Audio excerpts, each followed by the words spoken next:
Hello and welcome back to the organ. Now, you don't see it at the moment, but you'll see it later. We're enjoying a bit of a heat wave at the moment. It's like 35 degrees outside, which is, what's that? In Fahrenheit, that's like 90, 95, 96, something crazy like that. So it's pretty hot for this part of the world at the moment. So I'm in t-shirt and jeans today at the organ, which is a very rare occurrence.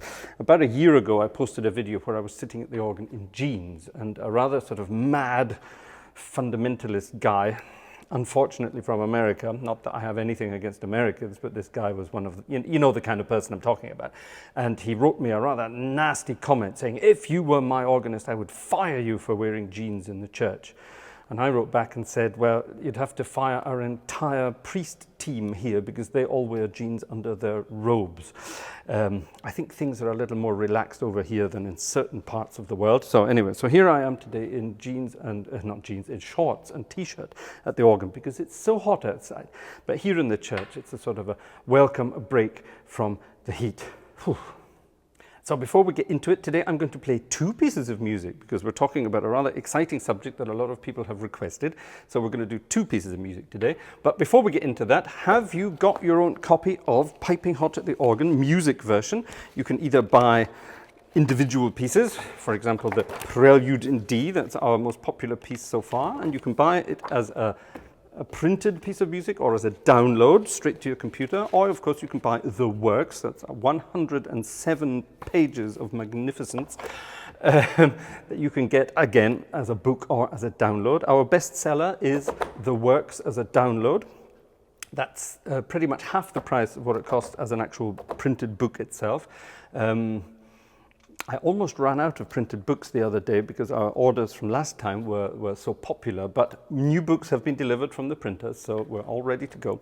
You can still get our summer sale. There is a discount running at the moment. See my website, frasergartshore.com, for details. And if you're very lucky and watch last time's video, is that the right direction? No, it's that direction, isn't it? It's that direction, yes, there. Link to our video from before, our last video, where you might still be lucky and you might still get our 15% voucher. There are only a few of them left at the time of filming, so if you're lucky, you might still get one. Check it out and see if you get it there. So, you can get hold of your own music. Today, we're going to look at two of them. Because it's so nice and cool in the church at the moment, now I say it's cool, it's probably about 8 degrees cooler than it is outside. For the church, it is really rather warm in here, but it's a lot more acceptable, shall we say, than it is out there at the moment. So we're going to use the time wisely, and we're going to record quite a bit of stuff at the church, at the organ, sorry, today, quite a bit of stuff. And why? Well, as some of you know, we have membership possibilities to help support the channel, to help support us and our work for you, and that's available via Steady. That's more for the sort of the German members, but we have Patreon running. We also have YouTube membership running now, and just simply paypal.me if people want to donate a one-off sum of cash, which is always very gratefully received. But Patreon is now available in different currencies. It used to be just as a dollar platform, US dollar platform, but now it's available in euros and in British pounds.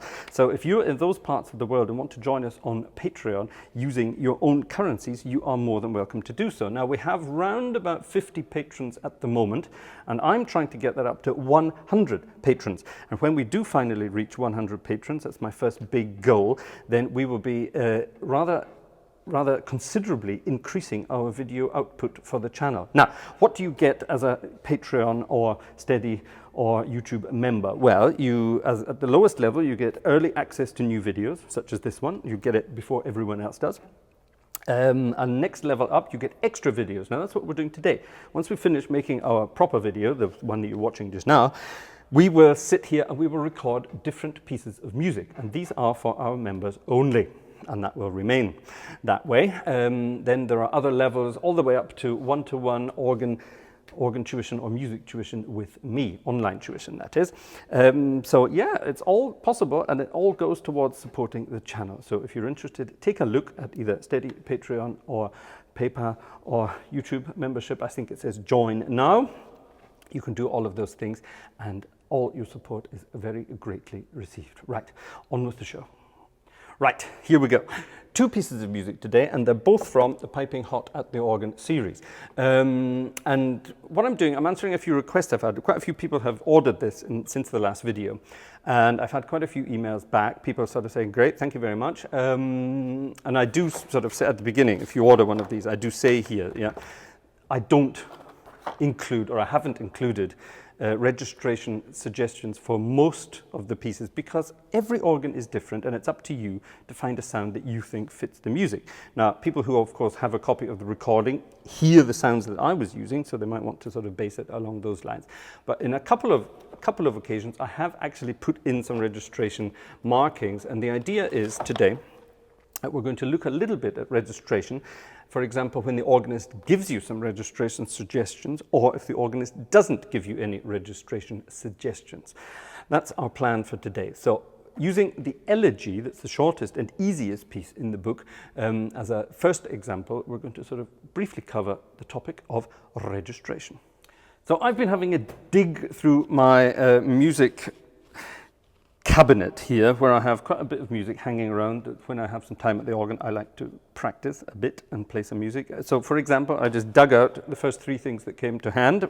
Louis Vierne, Symphony No. 1.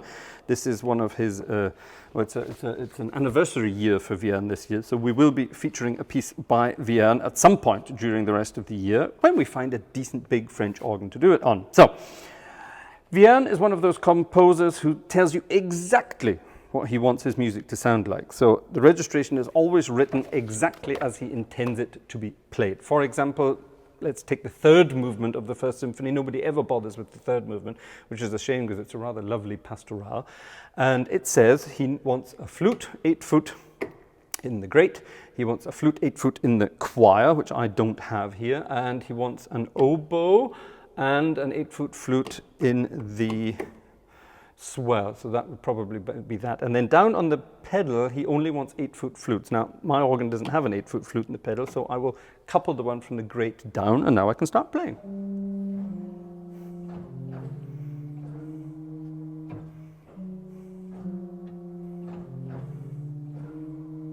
And so on and so on. And I can play my pastoral if I so wish. So, there you are. The registrations are there. He tells us what he wants. We can do it. Now, if I have a look at this piece of music, it's another elegy, not my elegy. This is the Thalben-Ball elegy, probably the most famous elegy for the organ that ever has been. And George Thalben-Ball, an Anglican organist, I think he was actually Canadian, an Anglican organist, he also tells us exactly what he wants. So he wants a small diapason on the grate. He wants that coupled down to the pedals, presumably with a 16-foot bass in there as well. He wants a Celeste sound here in, no, he wants Celeste sound with a Lieblich Flöte on the swell. And he wants a solo sound for the melody when that arrives. So I think what that basically means is something along these lines.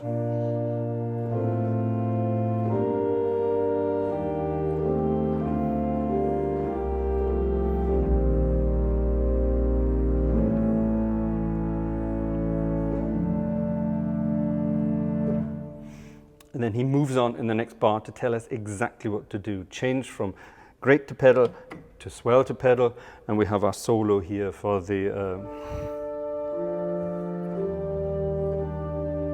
melody.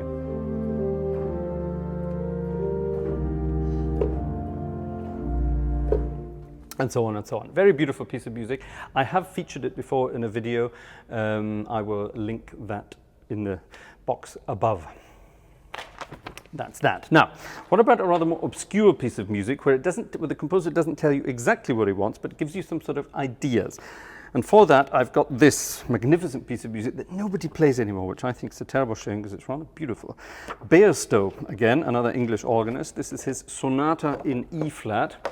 Very bizarre piece of music. It's a very strange style. It's sort of like, it's like taking your Thalben-Ball and then sort of adding some more fun harmonies and things. It's very, very, very, very interesting music. Let's put it like that. Now, at the beginning, all he says is swell 8. 8/16 swell coupled in the pedals, and then we have a solo or a choir oboe here, so he wants something very specific. And then later on the first page, it just says great. Great to pedal in there. So it's giving you some ideas, and then it says things like crescendo, and then it says things like add full swell, speed up, and things like this. Now, if you notice my music here, my goodness me, look at all these markings in here. This is something I haven't played since my university days, and all these markings were from my teacher back then, and also from some performance I played, where obviously a colleague called Peter was doing some registration for me. I think this was at an organ somewhere in France, where there were no registration aids, no pistons and nothing there, so I had Peter helping me with the registrations during that concert. There are also markings for another registration, A7, A8, B1, B2. I think that may have been the organ in Bonn where I played this, also in concert. That's a while back. But anyway, at the beginning, all it says is swell 8 foot. So what does that mean? On this organ, it could mean 1 8 foot,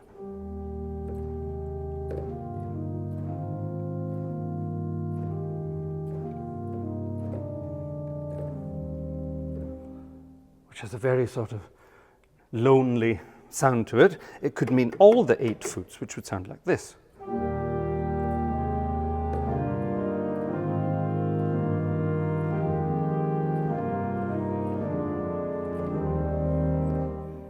Which sounds much more stately. Now, so it's up to you as an organist to decide what you think is right. I personally think it should be very soft, so I would probably take only these 2 stops here.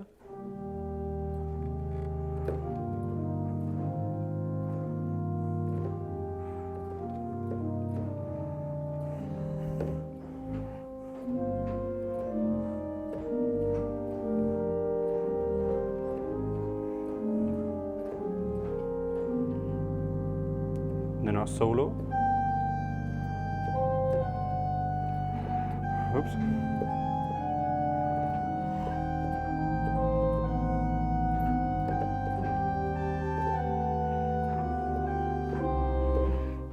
And so on and so on and so on. I would probably do it something like that.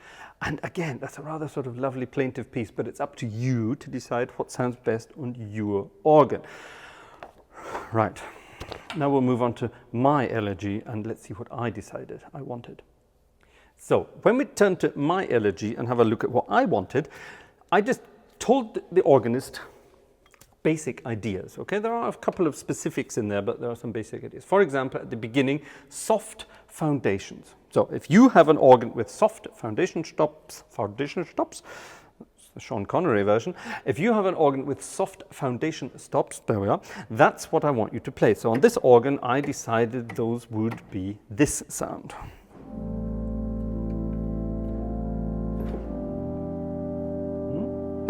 Very soft, very gentle. Now, normally, I'd be using my swell pedal for this, but the swell pedal at the moment is broken.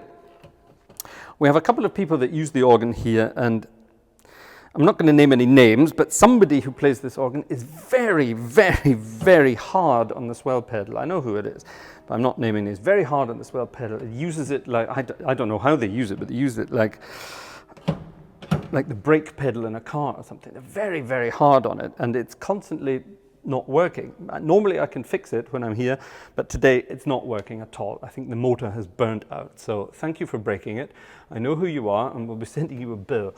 So yeah, so unfortunately I can't use the full swell capabilities of the organ today, so I will have to play around with the registrations to work my way around that. Now, carrying on the second page, I tell the organist I want the softest string tone possible on your organ. So on this one, it's this.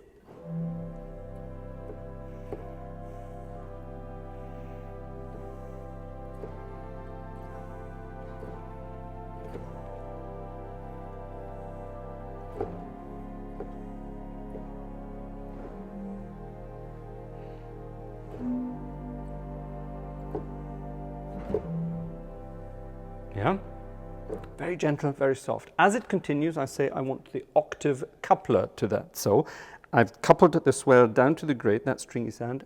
I have an octave coupler for that. We carry on.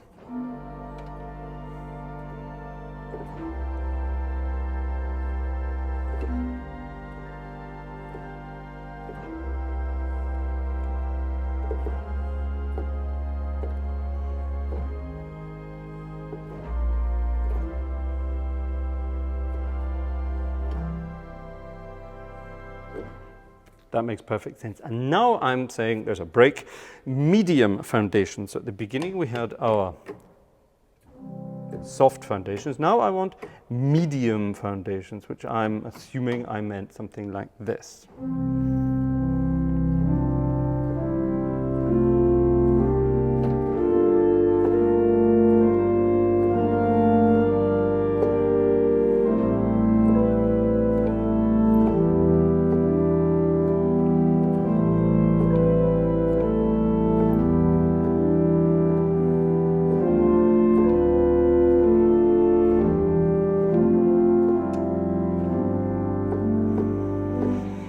And so on and so on. Yeah, that was the idea, theoretically. And now we have to add the swell mixtures. Now, obviously, that would be under closed swell, so that I can, build up here. So that would be the idea. Now, how am I going to do that without a swell here? That's going to be very difficult. But swell mixture.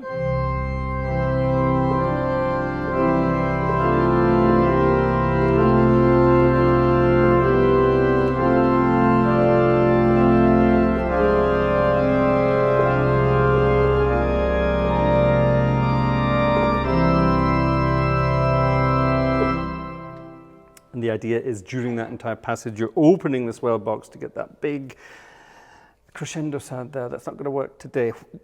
As soon as we've reached that point, we come right back down to our softest string sound with the octave coupler again. And if you have it, I've said soft 32 foot in the pedal if available. Don't have it here, so can't do it. So.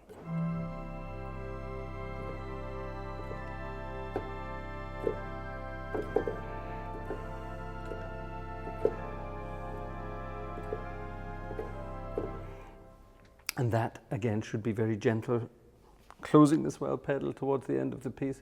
It's not going to work because our swell pedal is broken. That's very annoying, but we have to work around that. So maybe it's deliberate that I have to work around that. How do I do all of that here? You saw the frantic changing that was going on there while I was playing and talking to you at the same time. Now, if I'm going to play that piece all the way through, how am I supposed to do that? Well, and this is answering another of your requests. A lot of people, I've explained this in other videos in the past, but I'm going to do it again today. What are all these things here?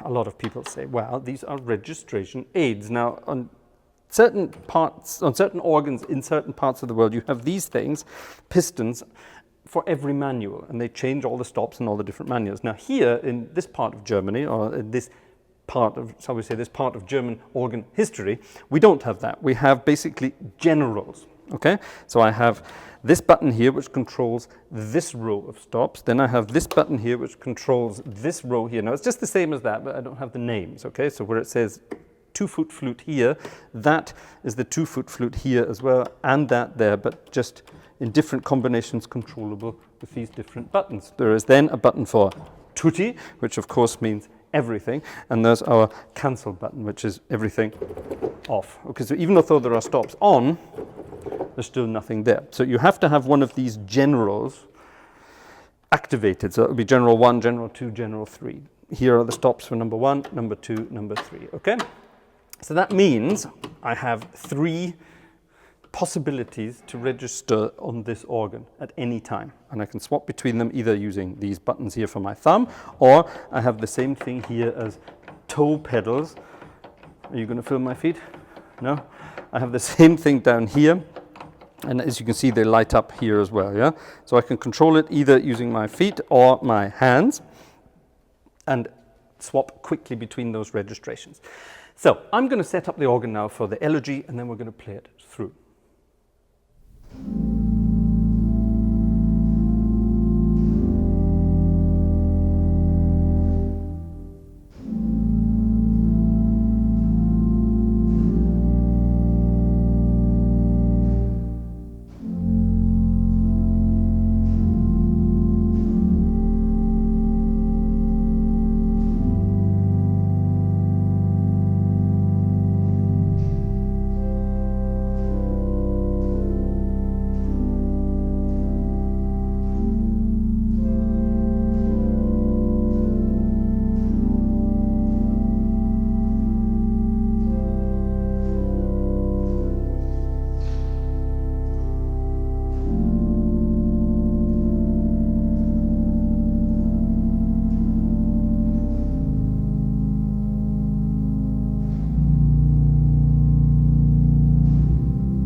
There you have my little version of my own Elegy without a swell pedal today, which is a bit weird. So we don't quite have that sort of dreamy, fading away to nothing quality that it should have at the end. But maybe you can perform that differently at your instrument. So there's that. Now, I'm going to close today's video, as promised, with a second piece of music, and it's going to be from our Piping Hot series. And because it's boiling hot outside, we're going to play the Snowy Morning Blues, which reminds me of the old anecdote how I'm Dreaming of a White Christmas was composed all those years ago. Do you know the story? The guys who composed it were sitting in a very hot and sweaty office in the middle of summer in the Los Angeles office, and one of the guys said to the other, he said, "Oh, I tell you what, I'm dreaming of snow at Christmas. Wouldn't it be great if it was a white Christmas just now, lovely and cool?" So they composed a song, "I'm Dreaming of a White Christmas," on a very, very hot summer's day. So for our hot summer's day here in Germany, I'm now going to perform my arrangement of James P. Johnson's Snowy Morning Blues. Who was James P. Johnson, I hear you say? He was the composer of various exciting pieces, including the Charleston. That's the dance from the 20s that you all remember. But he was also Fats Waller's piano teacher for a few years, and he composed a rather lovely amount of rather cool little tunes, one of which, cool if you pardon the pun, is his Snowy Morning Blues. Now, the arranger, that was me, didn't say anything about registration here, and I'm going to pretend I can't even remember how I played it during the recording. So I'm just going to register as I see fit during this little performance, and that's how we're going to close off today's video, as promised, with a second piece of music. So there you are. Thank you for watching. Oh, by the way, don't forget, you can click the subscribe button, you can click the thumbs up button, and you can forward this video to all your friends and family. The more you click around, the more we appreciate it. It's as simple as that. So thanks for watching, thanks for listening. Here's the Snowy Morning Blues. See you next time. Bye-bye.